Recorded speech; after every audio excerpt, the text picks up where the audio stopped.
Miami Heat fans should be absolutely fired up right now because Jaime Jaquez Jr. has been phenomenal through the first week of the season, and he is doing things that every single Heat fan dreamed about this year. And if Miami wanted to take that step forward from a middle of the pack team to a legit playoff contender, they needed a unsung hero, if you will. Well, Jaquez looks to be that guy early this season because the resurgence that he's had from last year is truly remarkable. Came in as a rookie first team All NBA, was also almost the rookie of the year. And then all Heat fans were, all right, full steam ahead. This guy's going to be a star. 18th pick out of UCLA. But then last season in his sophomore campaign, just call it what it is. He stunk it up. I mean, he couldn't shoot a three. He was turning the ball over at way too high of a rate and even struggled in the mid-range and inside the paint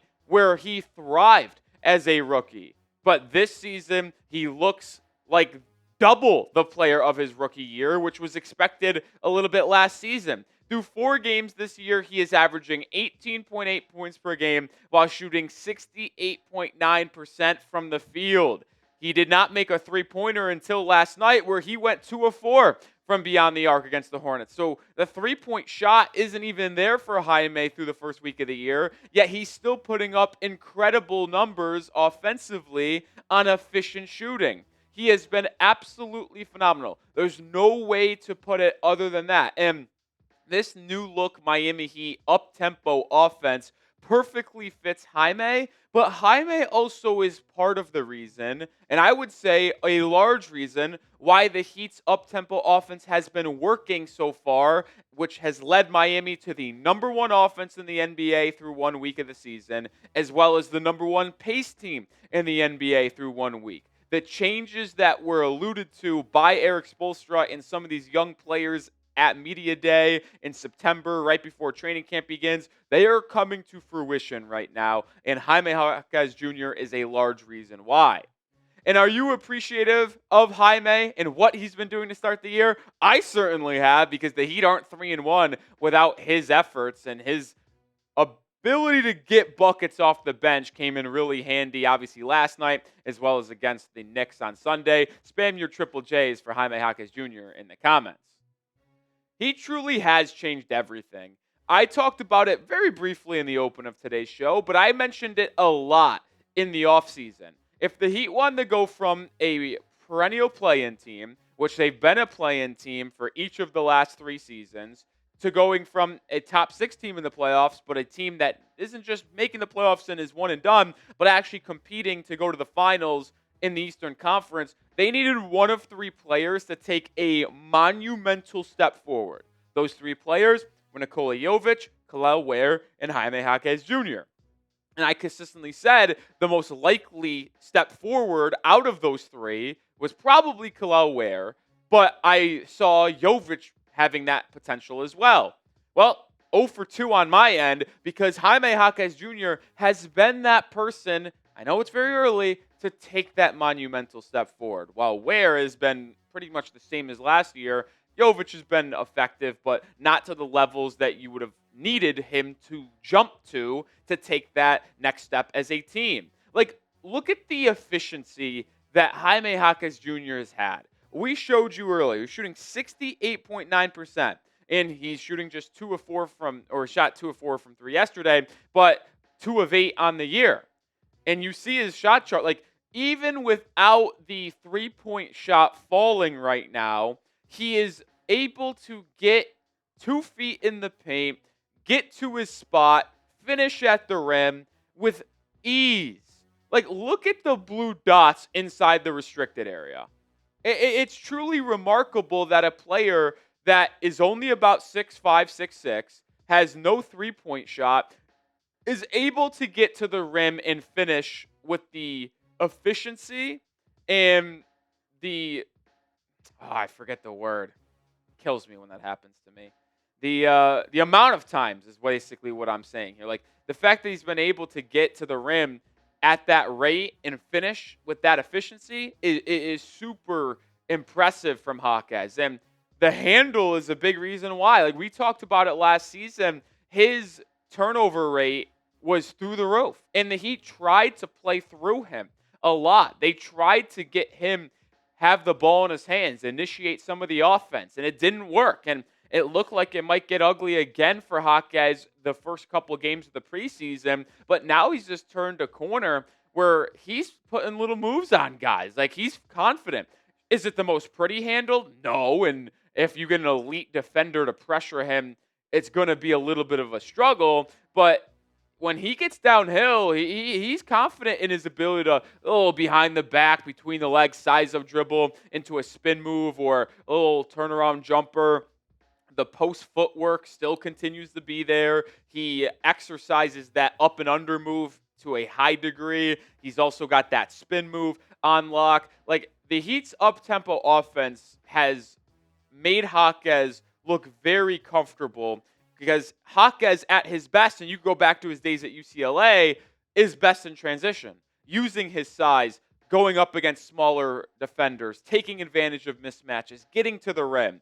But let's just not act like the up-tempo offense is benefiting Jaime. The Heat's up-tempo offense is working to the rate it has been because Jaquez has been able to be so efficient in transition. And the Heat's pushing in pace off of a miss, even off of a made basket at times, has put the defense in rotation and allowed Miami to get a lot of good looks. Like, Erik Spoelstra even recognizes it as well, saying last night after the game how terrific Jaime is. A plus 43 in that game. Not the first time, by the way, Jaime has been a plus 30 or better this season. He was a plus 33, I believe, against the Memphis Grizzlies on Friday. He mentioned, Erik Spoelstra, playing downhill and making nice reads. The confidence that Jaime is playing with is out of this world. And that downhill attacking is what I've alluded to. I mean, that end of the first quarter drive and dunk from Jaquez yesterday was unfathomable. He crossed over on Sion James, goes straight to the rack, and instead of pulling up for a floater or going up with a lefty layup, he went up with two hands and threw it down. Took a scary fall, ultimately fine, but that is a move that Jaime does not make last year. He doesn't go up to the rim with that level of aggressiveness, and that speaks to the confidence that Jaquez is playing with. I tweeted out, he's moving like LeBron. Crossover drive, blow by into a two-handed dunk within traffic. That's LeBron Giannis type shit. Playing at a different level right now, man. And without a question, we are exactly 7 days since the season opener last Tuesday. Or I guess 7 days for Miami, but yesterday was the 7 days for the NBA. He is the sixth man of the year. Like, we have some numbers for players coming off the bench that we're going to show here in just 1 second. But without a question, he's the sixth man of the year. Heat are 3-1. Top 4 in the East right now. Early, yes. But the numbers he's had that we showed earlier, like, no one's doing that in the NBA right now. And I'm actually shocked because if you look on FanDuel Sportsbook, Jaquez has the 10th best odds to win sixth man of the year at plus 2,000. It was like plus 7,000 to begin the year, so it's already jumped up by about 5,000 in odds. I still think that's incredible value. I mean, 10th best odds, he's trailing players like Josh Hart. Josh Hart fucking sucks. He's not good. Like, he just isn't. And there are other players he trails. Jeremy Grant, that's one might be well-deserved. And I get it. Like, if you don't believe that he's going to continue to play like this, I understand. But the value right now is unbelievable. Last year, Peyton Pritchard won sixth man of the year, and he went off in the first week of the year. No one expected it to continue, but it did. And this looks sustainable for Jaime. So it's pretty good value. We got more coming up here in a second, but this episode is brought to you by Prize Picks. Daily fantasy sports so fun on Prize Picks, and the hard-hitting basketball and football action continues. With the weather changing, the feeling of being right never gets old. Keep the season rolling on Prize Picks by getting $50 instantly in lineups when you play your first $5. Prize Picks is simple to play. Just pick more or less on at least two player stats. If you get your picks right, you could cash in. How you play is up to you. Want flexibility? Go to Flex Play, where you can get paid even if one of your picks misses. And if you want the biggest payouts, go for the Power Play. No matter your play, Prize Picks is a great way to put your takes to the test. I've got an entry for Thursday Night Football, Dolphins-Ravens this week. More than Derrick Henry rushing yards, more than Mark Andrews receiving yards, and more than Ollie Gordon rushing yards. The Dolphins' defense is terrible against the run. So is the Ravens, and the Dolphins' defense is very bad against tight ends as well. They're bad against everything, to be fair. But download the Prize Picks app today and use code CLNS to get $50 in lineups when you play your first $5. That's code CLNS to get $50 in lineups when you play your first $5. Prize Picks. It's good to be right. I alluded to some Jaquez 6-man of the year odds and his numbers for players off the bench.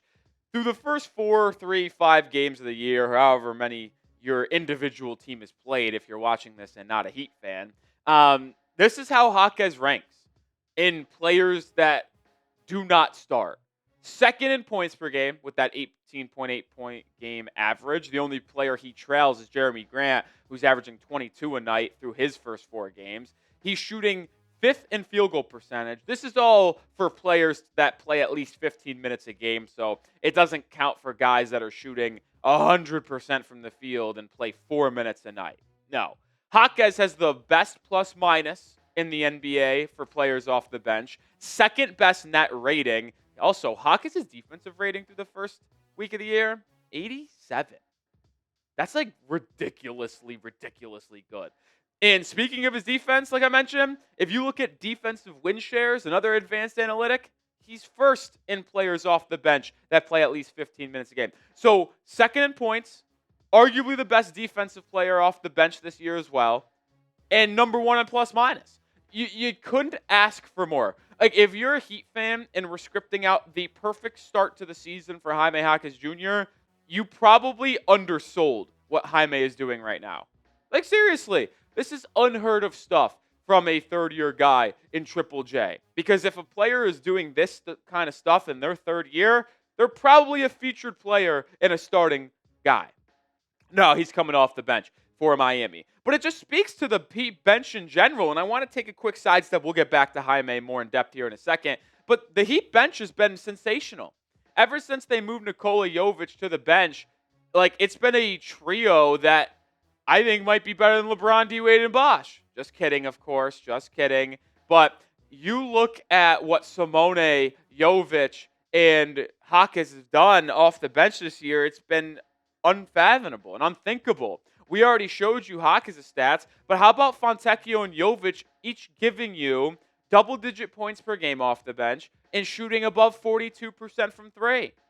The Heat right now have, without a question, the best bench in the NBA. It's almost like the Heat are better when their rotation players coming in. Like, the Heat starting lineup has been solid. Bam, Ware, Wiggins, Mitchell, Powell usually, but didn't play last night. Like, oh my, it has been awesome for Miami. And it has just been great stuff for the Heat to where they are able to play excellent basketball even when their role players come in. Make sure you are subscribed to the channel. We were live on Tuesday for Heat Hornets. We'll be live again soon for some Heat basketball. Unable to go live on Thursday for the Spurs game, but hey, we'll be back sooner rather than later. Join the channel for more daily content. But I want to get back to Jaime Jaquez Jr. and get back from this sidebar here because there has been a question on if he has been held back over the past couple of years. That could very well be the case. And I saw this tweet here, and obviously Jaquez has been dominant, number 1 player in plus minus over the NBA. But I have also seen him get maybe the benefit of the doubt last season, if you will. Saw someone on Twitter say Jaquez last season was being held back by Jimmy Butler. And I had to take a quick look at that and be, is that the case? After thinking about it, I kind of agree. And I want this to be very clear, at least on my end. Maybe it was a shot at Jimmy for the person who tweeted out that he was holding Jaime back. Me agreeing is not taking a shot at Jimmy in terms of him holding Jaquez back. But when you think of what Jaime does at such an elite level, it is in the mid range and at the rim and playing up tempo. What does Jimmy Butler do at an elite level? Well, he attacks the rim, works in the mid range, but he plays very, very slow. So when you have Jimmy on the floor, you're not able to really play up tempo or play quick because he's simply not going to run in transition like that, especially off of a miss. Now he's going to lollygag his way up the court. The only time Jimmy gets out in transition is if he gets a steal. Like, he's not running like that. So he wouldn't help Jaime in that up-tempo offense. But when Jimmy and Jaime share the floor, the spacing got very, very wonky because Jaquez was reduced to more or less a perimeter off-the-catch three-point guy, and we know he is not that. We hoped he could be better in that role, but he wasn't able to do that. So he struggles in that area. But with Jimmy off the floor and off the team, the Heat playing up tempo, that benefits Jaquez. But also Jaime is able to, in the half court, operate almost in that Jimmy Butler role where he can have the ball in his hands and create in the mid-range and at the rim. So I don't think it's a shot at Jimmy to say him being off this roster has opened up the opportunities for Jaquez to a whole new level. I think that's very well the case here. That'll do it for today's show. Appreciate everybody for watching this episode. We'll have a video out tomorrow before Heat Spurs, so make sure you subscribe for that. But if you want more thoughts, Heat highlights, memes, well, go follow me over on Twitter at Nick_Roloff.